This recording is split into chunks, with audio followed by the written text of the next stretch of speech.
Best health packages up to 80% discount. Tirumala Diagnostics. నమస్తే, నేను విజయ్. తెలంగాణలో కాంగ్రెస్ ప్రభుత్వం మరొక కొత్త వ్యూహంతో ముందుకు వస్తుంది. అదే వచ్చే ఎన్నికల్లో ఖచ్చితంగా మెజారిటీ స్థానాల్ని గెలుపొందాలంటే, ముఖ్యంగా లోక్సభ స్థానాల్లో మెజారిటీ స్థానాలను గెలుపొందడం కోసం ఇచ్చినటువంటి 6 గ్యారంటీల హామీలను వెంటనే అమలు చేయడానికి ప్రత్యేకంగా ఒక వ్యూహరచనతో ముందుకు వెళ్తుంది. అందులో భాగంగా ఏపీలో ఉన్నటువంటి వాలంటీర్ల తరహాలోనే తెలంగాణలో కూడా ఈ పథకాలన్నింటినీ కూడా నేరుగా ప్రజల వద్దకు చేర్చడానికి ప్రత్యేకంగా కొన్ని కమిటీలను ఏర్పాటు చేయబోతున్నారు. ఆ కమిటీలే ఇందిరమ్మ కమిటీలు.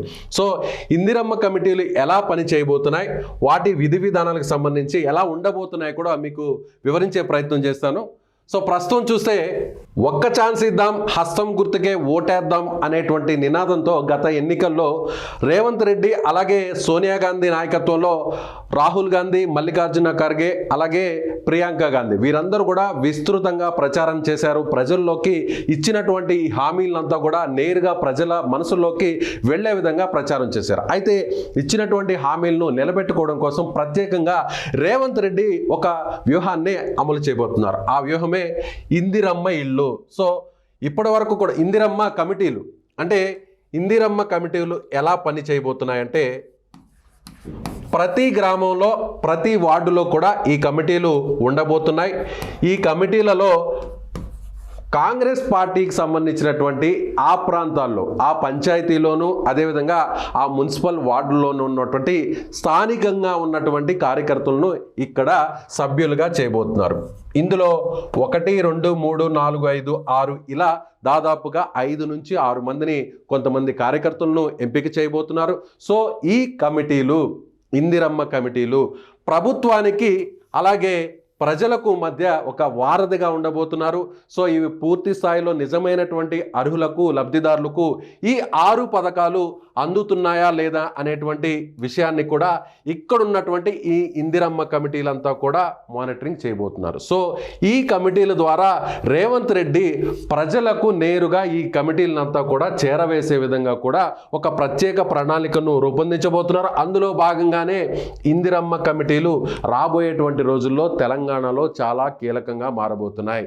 ఏపీలో ఇప్పటికే అక్కడ ఉన్నటువంటి వైసీపీ ప్రభుత్వం వాలంటరీ వ్యవస్థ ద్వారా ప్రభుత్వానికి సంబంధించినటువంటి స్కీమ్స్ అన్నిటినీ నేరుగా ప్రజల వద్దకే ఏ విధంగా చేరుస్తుందో అలాంటి ప్రక్రియలోనే, అంటే అక్కడ వాలంటీర్లను చూస్తే మనం ప్రభుత్వంలో ఒక భాగంగా చేసినప్పటికీ ఇక్కడ మాత్రం పార్టీని ప్రభుత్వానికి ఒక వారధిగా చేసేటువంటి, అంటే పార్టీకి సంబంధించినటువంటి కార్యకర్తలు ప్రభుత్వానికి సంబంధించినటువంటి పథకాలన్నింటినీ కూడా ప్రజలకు నేరుగా చేరవేసేందుకు ఈ ఇందిరమ్మ కమిటీలు చాలా కీలక పాత్రను పోషించబోతున్నాయి.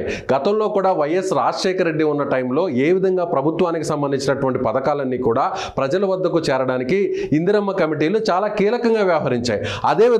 అక్కడ కూడా ఏపీలో కూడా ఉమ్మడి ఏపీలో ఎవరైతే రాజశేఖర రెడ్డి కంటే ముందుగా సీఎంగా పనిచేసినటువంటి చంద్రబాబు నాయుడు కూడా ఆ తర్వాత మళ్ళీ తిరిగి అధికారంలోకి వచ్చినటువంటి చంద్రబాబు నాయుడు తరహాలోనే, అంటే అప్పుడు జన్మభూమి కమిటీలు అంటూ కూడా అప్పట్లో కూడా ఈ కమిటీలు ప్రభుత్వానికి సంబంధించినటువంటి స్కీమ్స్ అన్నింటినీ కూడా లబ్ధిదారులను ఎంపిక చేయడానికి, అదేవిధంగా ఎవరైతే స్కీమ్స్కు సంబంధించినటువంటి అర్హులు ఉంటారో వారందరికీ కూడా ప్రభుత్వ పథకాలను చేరవేసేందుకు ఈ కమిటీలు చాలా కీలకమైనటువంటి పాత్రను అప్పట్లో పోషించాయి. సో అదే తరహాలోనే, అదే మోడల్లోనే ఇందిరమ్మ కమిటీలు తెలంగాణలో పనిచేయబోతున్నాయా, లేదంటే ఏపీలో ప్రత్యేకంగా జగన్మోహన్ రెడ్డి ప్రభుత్వం ఏర్పాటు చేసినటువంటి వాలంటరీ వ్యవస్థ, అదేవిధంగా సచివాలయ వ్యవస్థ తరహాలో నేరుగా ప్రభుత్వానికి సంబంధించినటువంటి ఈ 6 గ్యారంటీల స్కీమ్స్ను ప్రజల వద్దకు చేర్చడానికి ఇందిరమ్మ కమిటీలు ఎలా పనిచేస్తాయనేది కూడా రాబోయేటువంటి రోజుల్లోనే దీనికి సంబంధించినటువంటి విధి విధానాలను వెల్లడించబోతున్నారు.